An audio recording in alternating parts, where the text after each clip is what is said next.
আসসালামু আলাইকুম। কাকুরা আমার গ্রামেরই, ওনার একটা ভাতিজা প্রচণ্ড খারাপ আছে, কলকাতা ভাঙড়ে ভর্তি আছে। তো আমি ওনাদের সঙ্গে কথা বলবো, তার আগে আপনাদেরকে রিকোয়েস্ট করে বলছি আপনারা ভিডিওটা সম্পূর্ণ দেখবেন আর বেশি বেশি করে আপনারা ভিডিওটা শেয়ার করবেন।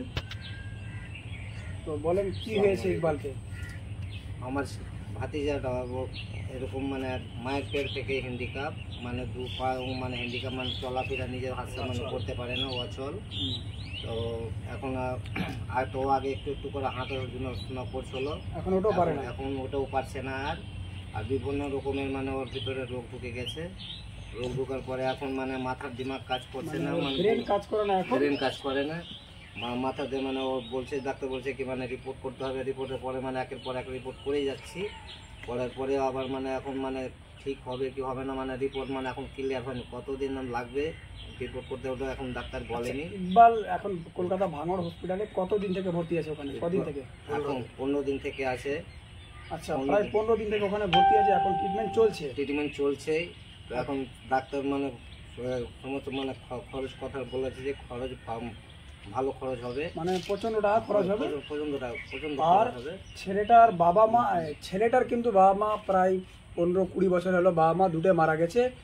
দাদি দাদা নানা নানি কেউ নেই ছেলেটার, কিন্তু ওর কাকারে আছে, ছেলেটা একে আছে, বাবা মা কেউ নেই, দাদা দাদি।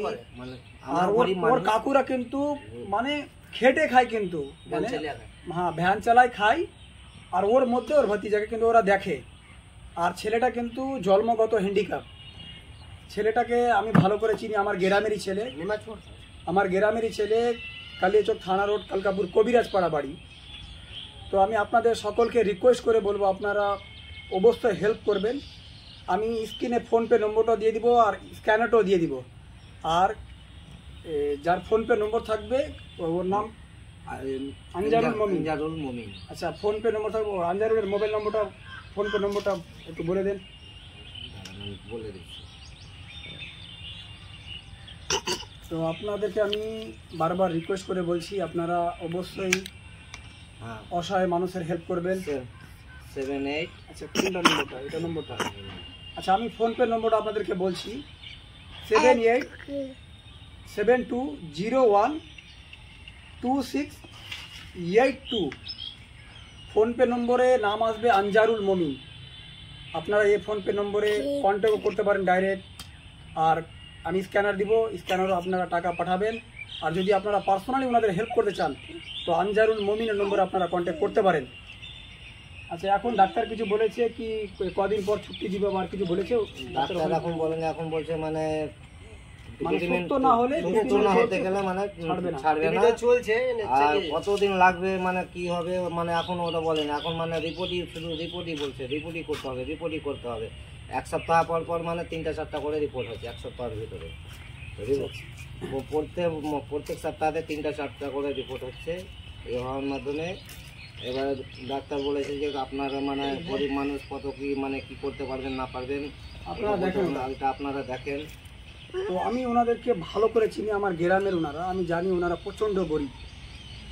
তাই আমি আপনাদেরকে রিকোয়েস্ট করে বলবো, ছেলেটা কিন্তু বাবা মা দুটোই নেই, মানে দেখার মতো কেউ নেই। ওর কাকারা আছে, তো ওরা খুব গরিব মানুষ কিন্তু। তো আমি বারবার আপনাদেরকে রিকোয়েস্ট করে বলছি, মানুষ টাকা অনেক কিছু কত কি টাকা নষ্ট করে দেয়। মানুষ হয়তো জুয়া কিংবা গেমে বা আলতু ফালতুতে টাকা খরচ করে দেয়। তো আপনারা যদি এখানে একটা অসহায় বাচ্চাকে যদি আপনারা টাকা দিবেন, বা ছেলেটার বাবা মা কেউ নেই, ভিডিও তো আগেও বললাম এখনও বলছি, বাবা মা নানা নানি কেউ নেই, ওর কাকারা আছে। তো আমি ভালো করে চিনি, ওরা ভ্যান চালায়, ওরা খুবই গরিব, তার মধ্যে ওনার যথেষ্ট হেল্প করে ওর ভাতিজার। তো এখন উনি হসপিটালে ভর্তি আছে ভাঙড়ে। তো আমি আপনাদেরকে বলছি আপনারা বেশি বেশি ওনার হেল্প করবেন আর ভিডিওটা আপনারা সবাই বেশি বেশি শেয়ার করবেন। আমি ভিডিওটা এখানে শেষ করছি। আসসালামু আলাইকুম ওয়া রাহমাতুল্লাহি ওয়া বারাকাতুহু।